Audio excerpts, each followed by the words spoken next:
ನಮಸ್ಕಾರ ಆತ್ಮೀಯ ಬಂಧುಗಳೇ. Today is very auspicious day. ಈ ದಿನ ನಾನು ಒಂದು ವಿಶೇಷವಾದಂಥ ವಿಚಾರವನ್ನು ಹಂಚ್ಕೊಳ್ತಾ ಇದ್ದೇನೆ.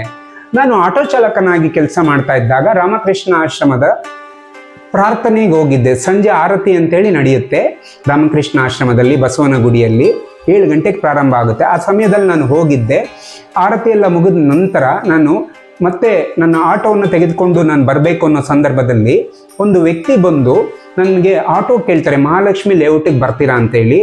ನಾನು ಎಸ್ ಅಂತ ಹೇಳ್ತೀನಿ. ಅವರು ಆ್ಯಕ್ಚುಲಿ ಮಾರುತಿ ವ್ಯಾನಲ್ಲಿ ಬಂದಿರ್ತಾರೆ. ಅವರ ಒಂದು ಕಾರು ಪಂಚರ್ ಆಗಿರುತ್ತೆ. ಸರಿ ಅಂತೇಳಿ ನನ್ನ ಆಟೋ ತೆಗೆದುಕೊಂಡು ಮಹಾಲಕ್ಷ್ಮಿ ಲೇಔಟಿಗೆ ನಾವು ಹೋಗ್ತೀವಿ. ನಾನು ಕರ್ಕೊಂಡು ಹೋಗ್ತೀನಿ. ಹೋಗುವಾಗ ಆ ವ್ಯಕ್ತಿ ಏನು ಮಾಡ್ತಾರೆ ಅಂತ ಹೇಳಿದ್ರೆ, ಅವರ ಮನೆಗೆ ನನ್ನನ್ನು ಕರೆದುಕೊಂಡು ಹೋಗ್ತಾರೆ. ಕರೆದುಕೊಂಡು ಹೋಗಿ ನನಗೆ ಒಂದು ಲೆಟರನ್ನು ತೋರಿಸ್ತಾರೆ. ಆ ಲೆಟರ್ ಯಾರು ಬರೆದಿದ್ದು ಅಂತ ಹೇಳಿದ್ರೆ ರತನ್ ಟಾಟಾ ನ್ಯಾನೋ ಕಾರ್ನ ಅವರು ಲಾಂಚ್ ಮಾಡಬೇಕು ಅನ್ನೋಂಥ ಸಂದರ್ಭದಲ್ಲಿ ಅವ್ರಿಗೆ ಸಾಕಷ್ಟು ಅಡೆತಡೆಗಳಿರುತ್ತೆ. ಸೊ ಆ ಸಂದರ್ಭದಲ್ಲಿ ಅವರು ವಿಷಯವನ್ನು ಪೇಪರ್ ಮೂಲಕ ಹಂಚ್ಕೊಂಡಿರ್ತಾರೆ. ಆವಾಗ ಸಂದೀಪ್ ಅವ್ರು ಏನು ಮಾಡ್ತಾರೆ ಅಂತ ಹೇಳಿದ್ರೆ, ಸ್ವಾಮಿ ವಿವೇಕಾನಂದರ ರಾಷ್ಟ್ರ ಜಾಗೃತಿ, ವಿವೇಕಾನಂದ ಕಾಲ್ ಆಫ್ ನೇಷನ್ ಅನ್ನೋ ಪುಸ್ತಕವನ್ನು ರತನ್ ಟಾಟಾ ಅವರಿಗೆ ಕಳಿಸ್ಕೊಡ್ತಾರೆ.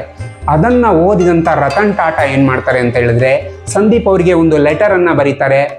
ಎಷ್ಟು ಸಾಧ್ಯವೋ ಅಷ್ಟು ಪುಸ್ತಕಗಳನ್ನು ಹಂಚಿ ಅಂತೇಳಿ 2 ಲಕ್ಷ ರೂಪಾಯಿ ಚೆಕ್ಕನ್ನು ಕೂಡ ಕಳಿಸ್ತಾರೆ. ಅದನ್ನು ಅವರು ನನಗೆ ತೋರಿಸಿದ್ರು.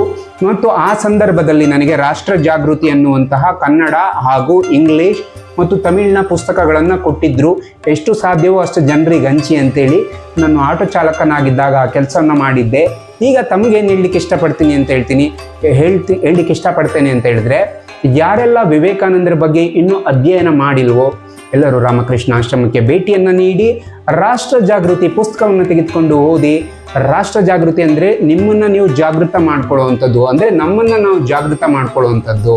ಅದಕ್ಕೆ ಸಹಾಯ ಮಾಡುತ್ತೆ ಅಂತ ಹೇಳಲಿಕ್ಕೆ ಇಷ್ಟಪಡ್ತೇನೆ. Thank you and love you. ನಮಸ್ತೆ. ಜೈ ರಾಮಕೃಷ್ಣ. ರಾಧೆ ರಾಧೆ.